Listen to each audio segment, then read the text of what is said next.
Bienvenue pour cette troisième vidéo de la chaîne L'Investisseur Enchanté. Aujourd'hui, je vais vous parler de la vente de mon studio qui s'est faite il y a moins de 15 jours.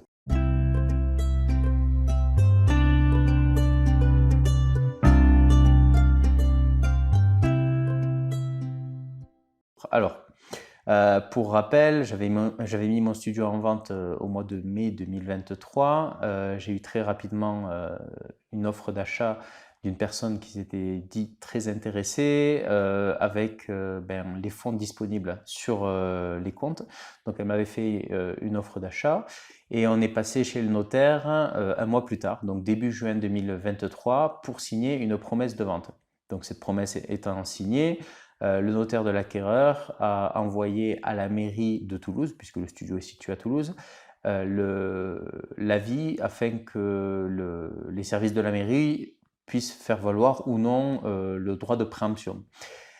Cette période a été relativement courte puisque la mairie a répondu sous 3 semaines, donc fin juin, au notaire de l'acquéreur en indiquant qu'ils n'étaient pas intéressés pour se porter acquéreur du bien. Donc tout va bien jusque-là. Et en fait, on s'est retrouvé début juillet avec l'ensemble des conditions suspensives qui étaient levées pour la vente. Donc plus rien ne s'opposait à la signature. Sauf que, en fait, l'acheteur en a décidé autrement. Des semaines se sont passées sans qu'il ne se manifeste. Alors on est passé par notre notaire, on lui a dit bon ben voilà, qu'est-ce qui manque maintenant? Les conditions sont réalisées, pourquoi ça bloque, pourquoi on ne peut pas signer? Et en fait, j'ai fini par faire un courrier recommandé à l'acheteur en lui disant ben vous nous avez dit au départ que vous aviez les fonds sur le compte, pourquoi vous ne voulez pas aller signer l'acte de vente? Et là, il m'a répondu que finalement, il voulait avoir recours à un emprunt pour convenance personnelle, ce qui n'était pas du tout prévu à l'origine, puisqu'il avait l'argent sur le compte, et que de toute façon, il était en vacances et que on verrait ça plus tard pour la signature. Donc au final, le rendez-vous a été pris fin août, le 29 août exactement, pour pouvoir signer l'acte authentique de vente alors que la promesse expirait le 31 août. Donc difficile de faire plus stressant et en tout cas moins optimisé au niveau du timing. Nous, on pensait signer dans l'été, et finalement on se retrouve à signer 2 jours avant la date butoir d'expiration de la promesse. Donc ça nous a pas mal bouleversé nos plans. En juillet, on avait visité des logements pour essayer de rebondir de notre côté. On a dû dire aux propriétaires de ces logements que finalement on ne savait pas où on allait nous de notre côté avec la transaction puisque l'acheteur nous faisait un petit peu marner. Donc on a perdu des possibilités d'acheter un logement qui nous plaisait bien justement. Et puis on a dû complètement s'organiser différemment puisque nous on avait prévu de partir en vacances à la fin du mois d'août. On pensait que la vente aurait eu lieu bien avant évidemment. Donc on a dû faire des procurations auprès d'une agence immobilière à qui on avait remis un exemplaire de clé. On a dû donner aussi un exemplaire de clé à notre notaire pour qu'il l'envoie par voie recommandée au notaire de l'acquéreur. Enfin bref, tout ça pour se dire si jamais on n'est pas sur place et que l'acheteur veut revisiter l'appartement, il faut qu'on puisse lui proposer une solution, sinon il peut invoquer ce motif pour nous planter. On a dû voilà, faire pas mal de choses qui ont perturbé notre planning, sans compter que pour la vente, on était parti en congé, donc on a dû mettre en place une procuration auprès de notre notaire. Le jour de la vente, en fait, il a fallu signer à 11h30 du matin des documents de procuration, d'acte authentique de vente avec une signature électronique pour une signature qui s'est faite en visio 2 heures plus tard, donc à 14h, en présence de notre notaire, du notaire de l'acquéreur donc, et de l'acheteur. Donc finalement, ça s'est vraiment fait à l'arrache, d'autant que 3 jours avant le rendez-vous, on n'avait toujours pas l'état daté, puisque en fait, le notaire de l'acquéreur nous a indiqué vraiment le vendredi soir pour une signature, le mardi, que c'était à nous à faire la demande d'état daté, alors qu'on avait pris nos dispositions, on avait bien fait confirmer par notre étude que l'état daté, c'était le notaire de l'acquéreur qui s'en occupait. Bref, tout ça, plein de blagues qui se sont produites à quelques jours du rendez-vous de l'acte authentique. Et au final, bon, ben, on s'est retrouvé au rendez-vous comme convenu, avec une connexion Internet complètement instable. Mais malgré tout, on avait pu signer électroniquement les documents qui faisaient en sorte qu'on pouvait concrétiser la vente. Et notre notaire était bien présent pour nous représenter via la visio. Donc la vente s'est faite. Euh, Passé cette vente, on a dû relancer le syndic parce qu'il fallait débloquer les fonds. Pour pouvoir débloquer les fonds, en fait, il faut que l'on soit à jour vis-à-vis de la copropriété. Donc le syndic a un petit peu traîné pour pouvoir établir l'état des comptes soldés. Il a fallu faire pas mal d'échanges, même aussi avec les études notariales pour les bouger, parce qu'on s'y prenait vraiment là. Ce que je vous dis là, ça s'est passé il y a moins de 10 jours. Hein. Et au final, on a les fonds qui ont été débloqués jeudi dernier. Donc là, on se retrouve avec 65 000 euros sur le compte qu'on va devoir placer. Alors, on est dans une phase où on se demande sérieusement comment on va investir cette somme parce que notre stratégie de financement euh, a été un petit peu chamboulée par rapport au contexte actuel des taux qui ont été relevés par la Banque de France. Et ça crée des changements dans nos plannings. Parce qu'on comptait mettre sur les 62 000 euros, on comptait placer 25 000 euros en crowdfunding immobilier pour continuer à percevoir une rente mensuelle qui ne serait plus sous la forme d'un loyer comme on avait jusqu'à présent avec ce logement, puisqu'on touchait en net 239 euros de loyer une fois qu'on a payé la taxe foncière, les prélèvements sociaux, les appels de fonds du syndic, l'assurance, propriétaire bailleur, etc. Il nous restait 239 euros. Donc en fait, notre idée, c'était de pouvoir continuer à percevoir 239 euros et s'il y avait encore un petit complément, de pouvoir le placer en bourse. Sauf que là, avec la hausse des taux d'intérêt, on est à pas loin de 4,5% au moment où je fais la vidéo, on a la crainte que les opérations des promoteurs en crowdfunding immobilier soient en train de se casser la figure. On a déjà investi 2 coupons de 1 000 euros en obligations sur Club Funding Immobilier. Et en fait, sur le premier coupon sur lequel on a investi fin juillet, on n'a toujours rien reçu. Et pour le deuxième, auquel on a souscrit il y a 2 semaines et demie, on n'a même pas encore été prélevé des 1 000 euros. Donc, on est allé voir Google Avis. Et là, grosse surprise, depuis 3 mois, des avis à 1 sur 5 en pagaille sur Google Avis, avec des gens qui ne sont pas payés, qui ont mis des milliers d'euros dans des opérations de crowdfunding et finalement avec des coupons qui ne sont pas payés, des chantiers qui ont du retard, etc. Et là, on le voit aussi sur la plateforme puisqu'on se rend compte que les projets proposés sont moins nombreux qu'au printemps 2023 et en plus, les projets sont plus longs. Donc, on est sur des projets de 24 mois.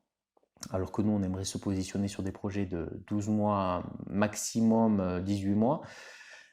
Et donc du coup, ça nous fait douter. On n'a pas spécialement envie de mettre de l'argent et de plus le revoir, parce que notre projet, c'était 25 000 balles en crowdfunding immobilier, 10 000 euros en SCPI, et avec un placement de cet ordre-là, on avait 200 euros de revenus mensuels sur les coupons Club Funding et de SCPI. Et le reste, on voulait le placer en bourse. Sauf que plus possible, on est en train de regarder sur du locatif pour repartir à nouveau sur un achat d'appartement qui cette fois serait en bon état, puisque je rappelle que si on a vendu ce studio, c'est parce qu'on était face à des coûts trop importants de rénovation, à la fois pour le logement en lui-même, mais aussi pour les parties communes. Le locataire nous avait fortement dégradé le bien en 10 ans et on avait un ravalement de façade à prévoir, on avait un appartement classé G, etc.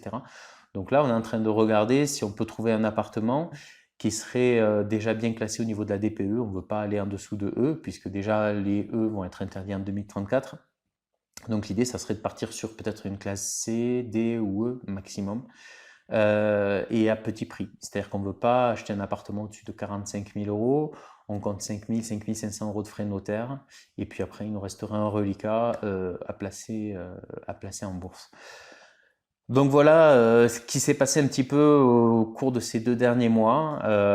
Donc la vente de notre logement s'est faite, on est soulagé puisque là ça nous enlève une épine du pied par rapport à tout ce qui devait nous pendre au nez. C'est-à-dire qu'on avait plein de choses à faire dans ce logement si on l'avait conservé. Malheureusement pour notre locataire, il tombe sur un nouveau proprio. Avant même qu'il ait signé l'acte authentique de vente, le nouveau proprio a pris contact avec lui pour lui annoncer qu'il augmentait le loyer de 45 euros, ce qui est tout à fait illégal, puisqu'en fait on est sur une zone tendue et ça devrait être indexé sur l'inflation normalement.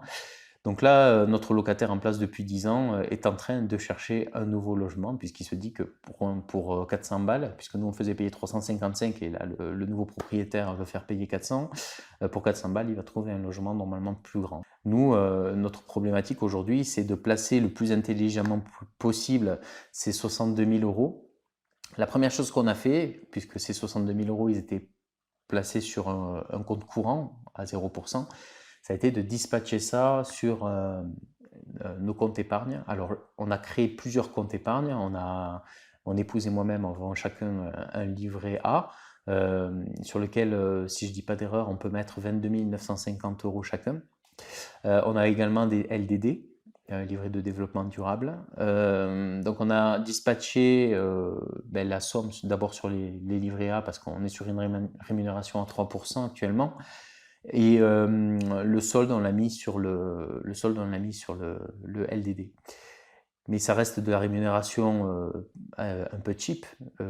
Si vous êtes un petit peu intéressé dans la bourse, vous savez très bien qu'on peut obtenir des rendements bien plus intéressants si on fait des placements intelligents. On peut espérer obtenir en tout cas des rendements de l'ordre de 10, 11, 12% annualisés. Donc là, on est en train de mettre en place une stratégie pour, si on n'achète pas, bien sûr, un appartement pour partir dans un investissement immobilier, parce que là, si on n'a pas de projet intéressant, on va mettre nos billes, dans des investissements de type bourse.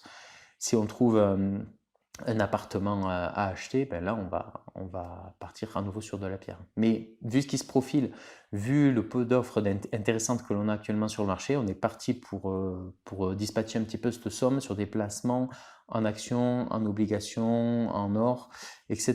Donc ça sera l'objet d'une vidéo sur la manière dont on va utiliser cette somme et dont on va la placer.